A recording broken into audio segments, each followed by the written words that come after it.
তুমি আমি ইসলাম করি বলে তুমি চাইছো তোমার উর্দু আমার উপর চাপিয়ে দেবে? না, এটা চলবে না, আমরা এটা মানতে পারি না। আমাদের নতুন একটি দেশ তৈরি করতে হবে ধর্ম নিরপেক্ষতার ভিত্তিতে, যেই দেশের মূল দাবি ছিল বাংলা ভাষা, আমরি বাংলা ভাষা। মোদের গরব মোদের আশা, আমরি বাংলা ভাষা। নতুন বাংলাদেশ তৈরি হলো কিসের ভিত্তিতে? ধর্মের ভিত্তিতে নয়, আবেগে ভাষার ভিত্তিতে। লাখো লোক মনে করতে পারেন না আমার ধর্ম ভালো, সন্ধ্যেবেলা আমি হরি কীর্তন করবো। কেউ মনে করতে পারে আমি শিব মন্দিরে যাব, কেউ মনে করতে পারে আমি কালী মন্দিরে যাব।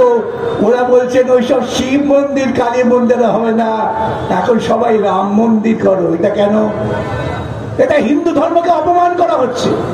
ওরা বলেন যে ইসলামের যদি একজন পয়গম্বর থেকে থাকে, খ্রিস্টানদের যদি যীশু খ্রিস্ট থেকে থাকে, আমাদের এখানে একজন থাকবে না? যে হিন্দু ধর্ম বলে যা বলা হয় তা হচ্ছে বহুত্ববাদ। আপনি বেদ পড়ুন, উপনিষদ পড়ুন, রামায়ণ পড়ুন, মহাভারত পড়ুন, সর্বত্রই দেখবেন কোথাও হিন্দু ধর্ম বলে কোনো কথা লেখা নেই, কোথাও নেই।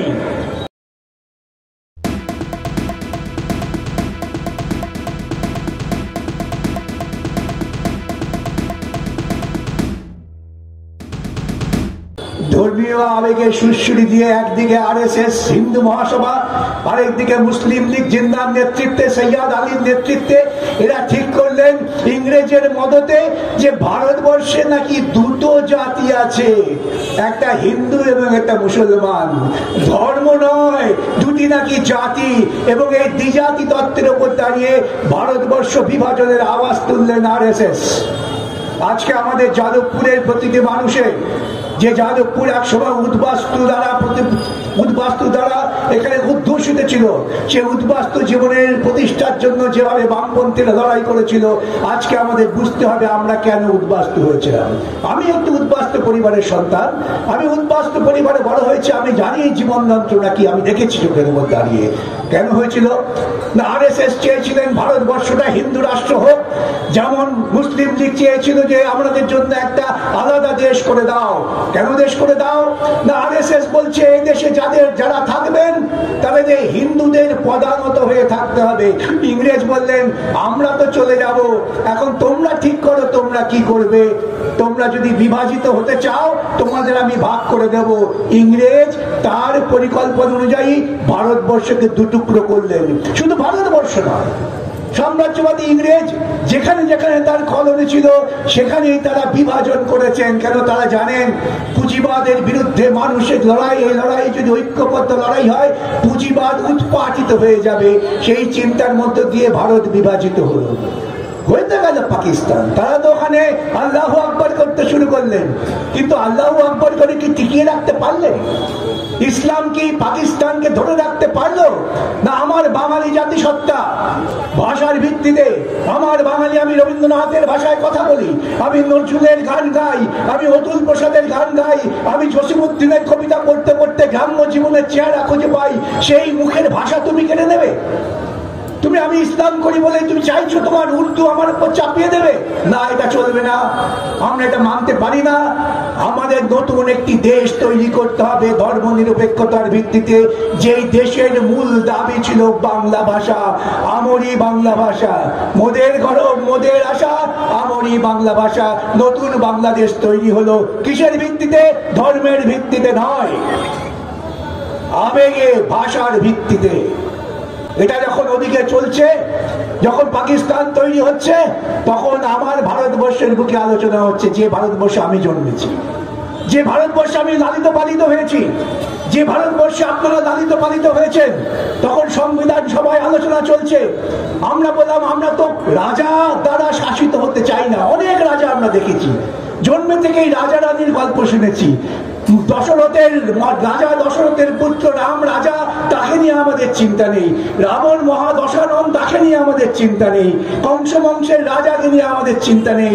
আমরা যে লড়াই করলাম ইংরেজ সাম্রাজ্যবাদের বিরুদ্ধে, আমরা আগামী দিনে কিভাবে শাসিত হব, কে আমাদের শাসন করবে, সংবিধান সভায় আলোচনা হচ্ছে, যে সংবিধান সভায় আরএসএস এর প্রতিনিধিরা ছিলেন, ডক্টর শ্যামাপ্রসাদ মুখার্জি, যাদের নাম করে আরএসএস আমাদের বিভ্রান্ত করার চেষ্টা করেন, সেই শ্যামাপ্রসাদ মুখার্জি সহ বহু আরএসএস প্রেমী তারা সংসদ সভায় ছিলেন এবং সেখানে আলোচনা হয়। তারা দাবি করেছিলেন এটাকে হিন্দু রাষ্ট্র করা হোক। দীর্ঘ আলোচনার পর ভারতবর্ষের সমস্ত শ্রেষ্ঠ মেধা তারা এক জায়গায় জড়ো হয়েছিলেন। তারা দীর্ঘ আলোচনার পর বললেন, we the people of India, আমরা ভারতের জনগণ, আমরা না হিন্দু, না মুসলমান, না বৌদ্ধ, না খ্রিস্টান, না জৈন, আমরা সবাই যারা ভারতবর্ষে বসবাস করছি সেই ভারতের জনগণ। আমরা সিদ্ধান্ত নিলাম, কি সিদ্ধান্ত নিলে? আমরা একটি গণতান্ত্রিক প্রজাতন্ত্র তৈরি করব। আমাদের মূল ভিত্তি হবে গণতন্ত্র এবং এই গণতন্ত্রকে নিয়ন্ত্রণ করবে প্রজাতন্ত্র। আর রাজা রানীর গপ্প নয়, এবার প্রজাদের কথা।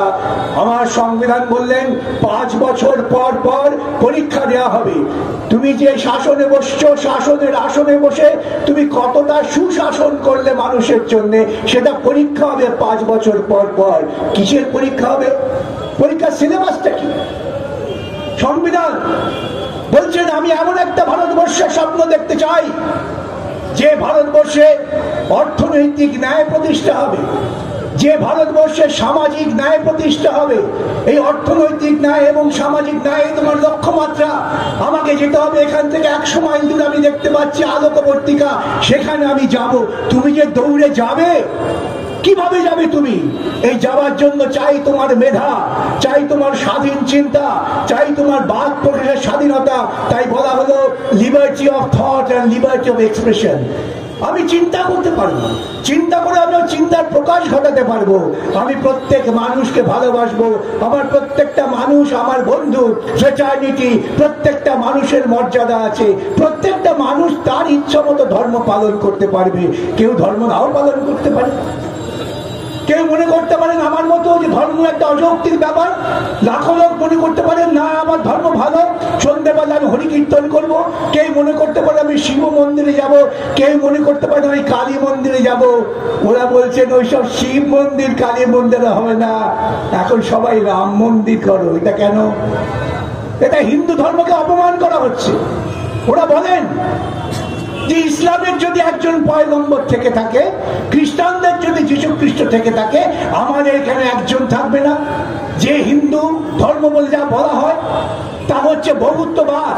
আপনি বেদ পড়ুন, উপনিষদ পড়ুন, রামায়ণ পড়ুন, মহাভারত পড়ুন, সর্বত্র দেখবেন কোথাও হিন্দু ধর্ম বলে কোনো কথা লেখা নেই, কোথাও নেই। প্লিজ চুরি করবেন না।